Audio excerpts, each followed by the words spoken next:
Is my head very shiny? No more than usual. Perfect. That's the best I can ask for, really. No shinier than usual. No shinier than usual.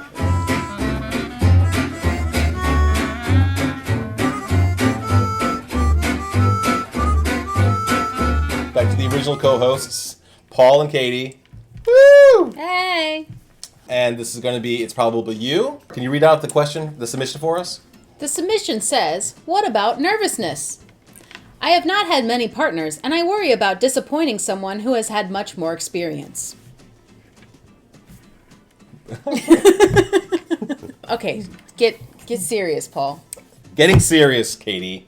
I think this question has two aspects to it. One aspect is the person who's submitting the question has an internal conflict. Like, I feel nervous about going into this. What do I do with these internal feelings? And the other aspect is the situation that they're going into. Is it a situation that is cause for nervousness?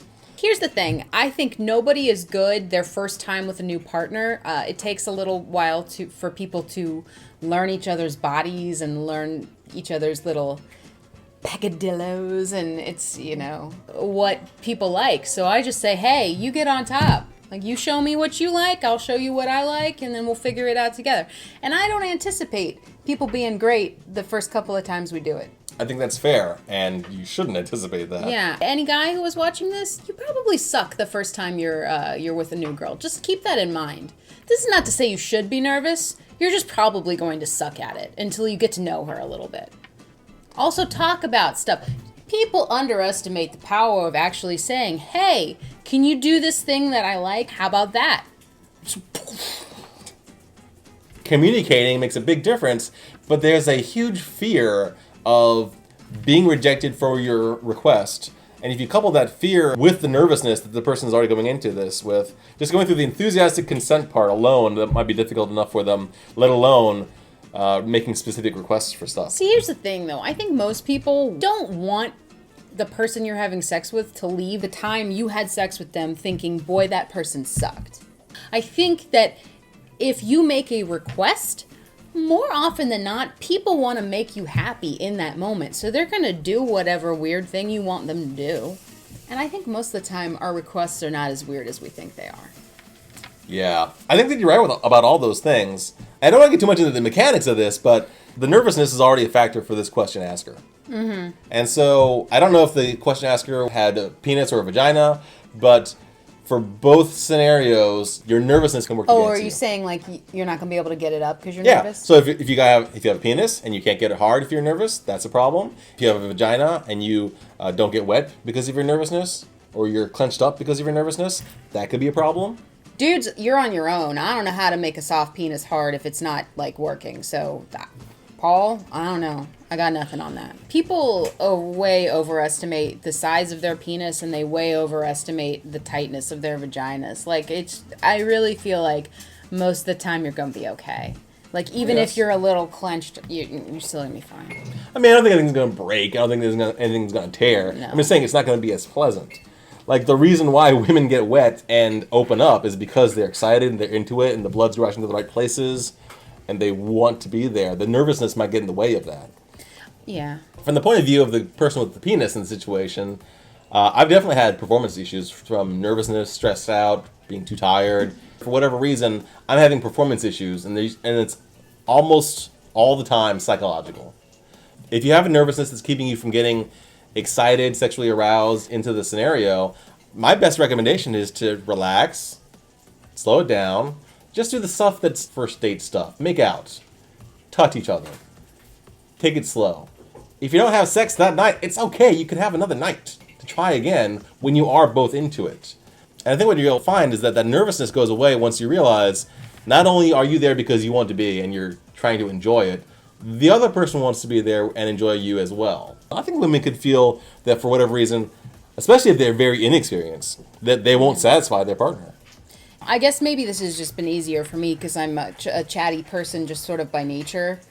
And, like, I will tell you how the fuck I feel when the fuck I feel it. That's good. I mean, outside the bedroom. So, of course, it was just, inside the bedroom, no problem. This is such an easy problem to fix. You just talk about it. Just say, hey, what can I do for you? what's going to make this good for you? And then do that thing. Yeah. Keep in mind that not every encounter has to be every single thing that you've seen in porn. You know, Please don't make it like what you've seen in porn. You don't have to have vaginal penetration. You don't have to have blowjobs. You don't have to have hand jobs. You don't have to jam it in there like a... Topical to the season, how about you can't just stuff it like a turkey? Oh, that is a good one, because you really gotta get your whole fist up in there and be okay. Don't please, do that. Please never do that. Never do that to my body unless you want me to like run screaming for the hills. I'm glad we had this conversation. See, I told you what I like and what I don't like. That's true. And now you're not gonna. You communicated, and I understood. Now I've lost I all feel train like this is a runaway train. Is it a situation wherein you should even be nervous at all? And so, the way this question is phrased, there is a person in mind with whom you want to have an encounter, and you're not questioning their enthusiasm and consent. You're just questioning the approach to it. You shouldn't feel nervous because you know that you like each other. Oh! The experience is not something that makes me ever feel disinterested in someone. Experience does not necessarily equal skill. Oh, well put. Yeah. Yeah. Just because you bang 20 people doesn't mean you're good. You're good at banging. Just means you bang 20 people. Just because you banged one person doesn't mean you suck at banging. Just means you banged one person. So. This is an excellent point. There's also the factor of attraction. The more you're attracted you are to a person, the more of their quirks you're willing to overlook. Je ne sais quoi. The more of their je ne sais quoi you're willing to overlook because of your attraction to them, because of your affection and or lust for them. So someone who's not very experienced, but who I really, really like, and who's really, really willing to do stuff with me, I'm far more into that than someone who has plenty of experience, but where it's kind of meh towards each other. And you know how you develop skills with your partners? By communicating with them. Yeah. That's how you flourish those skills. You say, well, I did this. How was this? You like that? You're into. Oh, you're not into that. You're making a horrible face at me. You don't want me to do that at all. I'm sorry. I'll never do that again. You communicate, and that's how you really develop your interpersonal intimacy skills. But I would say don't just make a horrible face. Be like, stop doing. I don't like that thing that you're doing. Can you not do that anymore? It is absolutely best if you can be explicit in your communication and in your consent and enthusiasm. But again, you know, if this is a person whose inexperience is driving them to nervousness, where they definitely want to be in there, they definitely want to be involved, but it's hindering their ability to communicate because of social awkwardness, because of social anxiety. You know, if that's the case, make your consent and enthusiasm known in whatever way you can. Clearly, make sure that they understand where you're coming from. Occasionally, if you actually verbalize that you haven't been with a lot of people or that you are really nervous, I think that a lot of people might find that endearing. I absolutely agree with you. There are certainly going to be some personalities where they'll hear inexperienced or virgin or nervous, or not sure what to do, and those people will run away. But those people are what I like to call assholes. Yeah. You've just dodged a bullet. People like to be teachers. That's you could true. even make that a role-playing thing. One of the co-hosts wasn't available. That was Reyes. And she said, I won't be any help because I find their inexperience delicious and will jump on them to eat them up. And I said, that's actually a pretty good response. That is educational. Mm-hmm. I'm not a virgin chaser myself, but you know, if somebody is into me and they don't have a lot of experience, that's cute. Yeah. I can get into that. Sure. I would say the same thing.